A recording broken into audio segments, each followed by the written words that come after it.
ನಮ್ಮ ಚಿಂತಾಮಣಿ ನ್ಯೂಸ್ ಕನ್ನಡಕ್ಕೆ ಸ್ವಾಗತ. ಚಿಂತಾಮಣಿ ಬಿಜೆಪಿ ಕಚೇರಿಯಲ್ಲಿ ಡಾಕ್ಟರ್ ಶ್ಯಾಮ್ ಪ್ರಸಾದ್ ಮುಖರ್ಜಿರವರ ಜನ್ಮದಿನಾಚರಣೆ. ಚಿಂತಾಮಣಿ ನಗರದ ಬಿಜೆಪಿ ಕಾರ್ಯಾಲಯದಲ್ಲಿ ಡಾಕ್ಟರ್ ಶ್ಯಾಮ್ ಪ್ರಸಾದ್ ಮುಖರ್ಜಿರವರ ಭಾವಚಿತ್ರಕ್ಕೆ ನಮನಗಳು ಸಲ್ಲಿಸಿ ಗಿಡವನ್ನು ನೆಡುವ ಮೂಲಕ ಅವರ ಜನ್ಮದಿನವನ್ನು ಅರ್ಥಪೂರ್ಣವಾಗಿ ಆಚರಿಸಲಾಯಿತು. ಕಾರ್ಯಕ್ರಮದಲ್ಲಿ ನಗರ ಘಟಕ ಅಧ್ಯಕ್ಷ ಮಂಜುನಾಥಾಚಾರಿ, ಗ್ರಾಮಾಂತರ ಮಂಡಲ ಅಧ್ಯಕ್ಷ ಟಿಪಿಎಸ್ ರಾಜಣ್ಣ, ತಾಲೂಕಿನ ಬಿಜೆಪಿ ಪದಾಧಿಕಾರಿಗಳು, ಸದಸ್ಯರು, ಕಾರ್ಯಕರ್ತರು ಭಾಗವಹಿಸಿದ್ದರು. ಕಾರ್ಯಕ್ರಮವನ್ನು ಉದ್ದೇಶಿಸಿ ಗ್ರಾಮಾಂತರ ಮಂಡಲ ಅಧ್ಯಕ್ಷರಾದ ಟಿಪಿಎಸ್ ರಾಜಣ್ಣ, ಮಹೇಶ್ ಬೈ, ಆಂಜನೇಯ ರೆಡ್ಡಿ, ಪಾಲೇಪಲ್ಲಿ ಶಿವಾರೆಡ್ಡಿರವರು ಮಾತನಾಡಿದರು. ಅದೇ ನಾವು ತಿಳ್ಕೋಬೇಕು. ಬೂತ್ ಮಟ್ಟದಲ್ಲಿ ಅವ್ರ ಮಾರ್ಗದರ್ಶನ ತಿಳ್ಕೊಬೇಕು. ಆ ಕಾಲದಲ್ಲಿ ಅವ್ರು ಆ ಥರ ಪಾರ್ಟಿ ಕಟ್ಟಿದ್ದಾರೆ. ನಾವೆಲ್ಲ ಸೌಲಭ್ಯ ಇದೆ, ನಮಗೆ ಮೊಬೈಲ್ ಇದೆ, ಜನಗಳು ಸಂಪರ್ಕ ಮಾಡ್ಬೋದು, ಎಲ್ಲ ಮಾಡ್ಬೋದು. ಈ ಟೈಮಲ್ಲಿ ನಾವು ಪಕ್ಷ ಯಾವ್ದು ಸಂಘಟನೆ ಮಾಡಬೇಕು ಅಂತ ತಿಳ್ಕೊಂಡು ಅವ್ರ ಮಾರ್ಗದರ್ಶನ ತಗೊಂಡು ಮಾಡಿದ್ರೆ ನಿಜವಾಗ್ಲೂ ಹೇಳ್ತಾರೆ, ಚಿಂತಾಮಣಿ ತಾಲೂಕಲ್ಲಿ ಕೂಡ ನಾವು ಪಾರ್ಟಿನ ಸದೃಢವಾಗಿ ಬೆಳೆಸ್ಬೋದು. ಅವ್ರ ಉದಾಹರಣೆ ಅವರು ತಗೊಂಡು ಸಾಕು ನಾವು ಬೆಳೆಸ್ಬೋದು. ಅದರಿಂದ ನಾವು ಅವ್ರ ಬಗ್ಗೆ ಈಗ ಒಂದು ದಿವಸ ಪೂಜೆ ಮಾಡೋದು. ಇವತ್ತು ಬರೀ ನಾವು ಜುಲೈ 6ನೇ ತಾರೀಕು ಪೂಜೆ ಮಾಡೋದಿಲ್ಲ. ಬೆಳಗ್ಗೆ ಎದ್ದು ಪ್ರತಿಯೊಂದು ಕಾರ್ಯಕರ್ತನು ನಾವು ಹೇಗೆ ದೇವ್ರು ನೆನೆಸ್ಕೊಂತೀವೋ ಆ ಥರ ಬಿಜೆಪಿ ನಿಷ್ಠಾವಂತ ಕಾರ್ಯಕರ್ತರು ನಾವು ಅವ್ರನ್ನ ಬೆಳಗ್ಗೆ ಅವ್ರನ್ನ ನಮಸ್ಕಾರ ಮಾಡಿಕೊಂಡು ತಪ್ಪಾಗಲ್ಲ. ಯಾಕೆಂದರೆ ಇವತ್ತು ದೇಶ ಇಷ್ಟೊಂದು ಸದೃಢವಾಗಿ ಬೆಳಿಬೇಕಾದ್ರೆ ಅವ್ರಿಗೂ ಹಾಕೊಂಡಿರೋದಂತ ಗೆರೆನೇ ಇತ್ತು. ಅದರಿಂದ ನಾನು ಅವ್ರ ಬಗ್ಗೆ ಮಾತಾಡೋಕ್ಕೆ ಸುಮಾರು ಜನ ಮಾತಾಡ್ಬೋದು. ಮಾತಾಡಲಿ. ನಾವು ಶ್ಯಾಮ್ ಪ್ರಕಾಶ್ ಮುಖರ್ಜಿಯವರ ಮಾರ್ಗದರ್ಶನದಲ್ಲಿ ನಡೆಯುತ್ತಾ ಅವರೆಲ್ಲೇ ಇದ್ರೂ ಕೂಡ ಮಾರ್ಗದರ್ಶನ ಆಗಿದ್ದಾರೆ. ಅವರು ಜನ್ಮದಿನ ಅವ್ರಿಗೆ ಸಾವೇ ಇಲ್ಲ, ಅವರಿಗೆ ಪಕ್ಷ ಸಂಘಟನೆ ಸ್ಥಾಪನೆ ಮಾಡೋದ್ರಿಂದ. ಅದರಿಂದ ಅವ್ರಿಗೆ ನಾನು ಕೃತಜ್ಞತೆ ಸಲ್ಲಿಸ್ತಾ ನಾನು ಮಾತಾಡೋದಕ್ಕೆ ಅವಕಾಶ ಕೊಟ್ಟರೆ ಪ್ರಸಾದ್ ಮುಖರ್ಜಿ ಆಗಿರ್ಬೋದು, ದೀನ್ ದಯಾಳ್ ಉಪಾಧ್ಯಾಯ ಆಗಿರ್ಬೋದು, ಅವರು ಕಂಡಂತ ಕನಸು ಅಖಂಡ ಭಾರತ ಆಗ್ಬೇಕಾದ್ರೆ ಆಗಿನ ಸರ್ಕಾರದಲ್ಲಿ ದೋ ಪ್ರಧಾನ್ ದೋ ನಿಶಾನ್ ಅಂತ ಹೇಳ್ಬಿಟ್ಟು ಇತ್ತು. ಪಾಕಿಸ್ತಾನಕ್ಕೆ ಸಪರೇಟ್ ಆದ ಒಂದು ಧ್ವಜ ಇತ್ತು, ನಮ್ಮ ಭಾರತ ದೇಶಕ್ಕೆ ಸಪರೇಟ್ ಆದ ಒಂದು ಧ್ವಜ ಇತ್ತು. ಅಲ್ಲೇ ಕಾನೂನು ಬೇರೆ ಇತ್ತು, ನಮ್ಮಲ್ಲೇ ಕಾನೂನು ಬೇರೆ ಇತ್ತು. ಇದನ್ನ ತೆಗಿಬೇಕು. ಒಂದು ದೇಶದಲ್ಲಿ 2 ಪ್ರಧಾನಮಂತ್ರಿ 2 ಬಾವುಟಗಳು ಇರಬಾರದು, ಇದನ್ನ ತ್ಯಜಿಸಬೇಕಂತ ಹೇಳ್ಬಿಟ್ಟು ಮೊಟ್ಟ ಮೊದಲನೇದಾಗಿ ಧ್ವನಿ ಎತ್ತಿದ್ದು ನಮ್ಮ ಶ್ಯಾಮ್ ಪ್ರಸಾದ್ ಮುಖರ್ಜಿ ಅವರು. ಧ್ವನಿ ಎತ್ತಬೇಕಾದ್ರೆ ಆಗಿನ ಆ ಸರ್ಕಾರ ಇವ್ರ ವಿರುದ್ಧವಾಗಿ ಇಲ್ಲ, ಆ ತರ ಮಾಡಕ್ಕಾಗೋದಿಲ್ಲ, ಆದ್ರಿಂದ ಅದಕ್ಕೆ ನಾವು ಯಾವುದೇ ಒಂದು ಒಪ್ಪಿಗೆ ಕೊಡೋದಿಲ್ಲ ಅಂತ ಹೇಳುತ್ತೆ.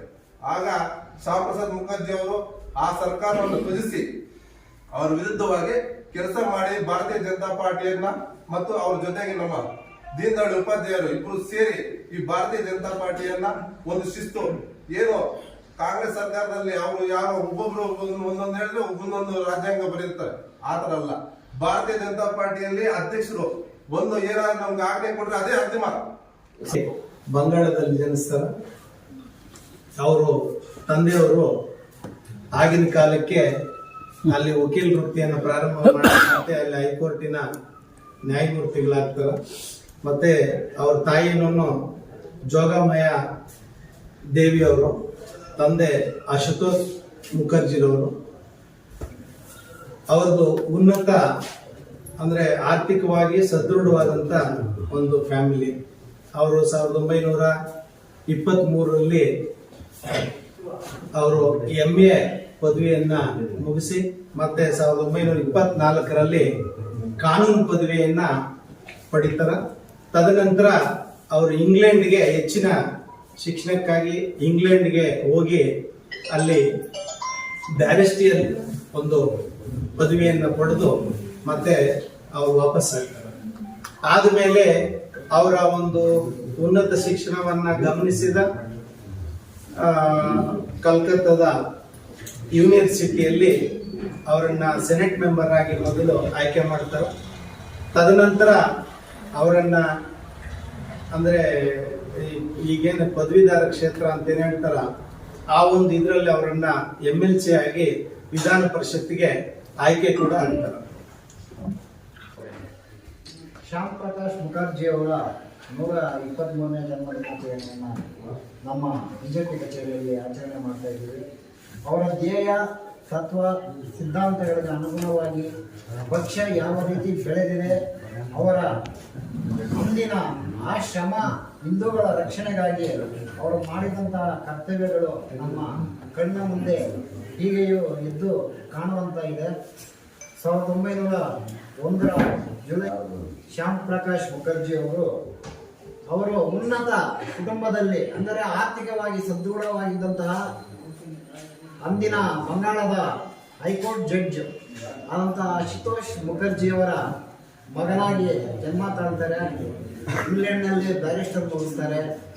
ಭಾರತಕ್ಕೆ ಬಂದು ಬಂಗಾಳದ ಲೆಜಿಸ್ಲೇಟಿವ್ ಕೌನ್ಸಿಲ್ನ ಸದಸ್ಯರಾಗಿ ಕೆಲಸ ನಿರ್ವಹಿಸ್ತಾರೆ. ಈ ರೀತಿ ಇದ್ದಂತಹ ಮುಖರ್ಜಿ ಅವರು ಆಗಿನ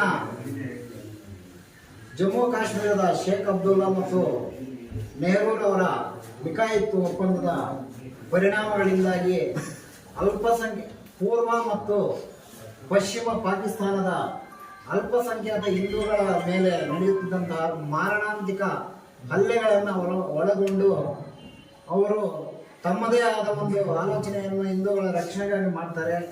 ನೆಹರೂರವರ ಸಂಪುಟದಲ್ಲಿ ಕೈಗಾರಿಕಾ ಸಚಿವರಾಗಿ 3 ವರ್ಷ ಕಾರ್ಯನಿರ್ವಹಿಸ್ತಾರೆ. ಆ ಕಾಂಗ್ರೆಸ್ನ ಕೆಲವು ಅಂಶಗಳಿಂದ ಬೇಸತ್ತು ತಾವೇ ಆಗಿನ ಗುರೂಜಿಗಳಾಗಿರ್ತಂತಹ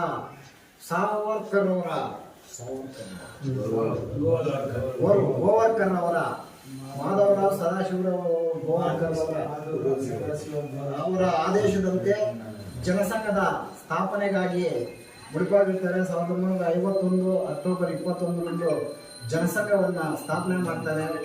ಸ್ಥಾಪನೆ ಮಾಡಿ ಹಿಂದೂಗಳ ಪರ ಧ್ವನಿ ಸಂಸತ್ನಲ್ಲಿ ಇರ್ತಾರೆ. ಜಮ್ಮು ಕಾಶ್ಮೀರದ ವಿಷಯದಲ್ಲಿ ಒಂದು ದೇಶದಲ್ಲಿ 2 ಬಾವುಟ, 2 ಸಂವಿಧಾನ, 2 ಧ್ವಜಗಳು, 2 ಪ್ರಧಾನಮಂತ್ರಿಗಳು ಯಾಕೆ ಎಂಬುದರ ಬಗ್ಗೆ ಸಂಸತ್ತಿನಲ್ಲಿ ಧ್ವನಿ ಇರ್ತಾರೆ. ಅದಕ್ಕೆ ಅಂಬೇಡ್ಕರ್ ಸಹ ಅವರ ಪರವಾಗಿರ್ತಾರೆ. ಆದರೂ ನೆಹರೂರವರು ಅದಕ್ಕೆ ಮಾನ್ಯತೆ ನೀಡೋದಿಲ್ಲ. ಶೇಖ್ ಅಬ್ದುಲ್ಲಾರವರ ಕೊಟ್ಟು ಮಾತಿನಂತೆ 370 ಮತ್ತು 35A ಎರಡರಲ್ಲೂ ಅದಕ್ಕೆ ವಿಶೇಷ ಸ್ಥಾನಮಾನಗಳನ್ನು ಕೊಟ್ಟು ಅಲ್ಲಿನ ಹಿಂದೂಗಳ ಮಾರಣ ಹೋಮಕ್ಕೆ ಕಾರಣಕರ್ತರಾಗ್ತಾರೆ.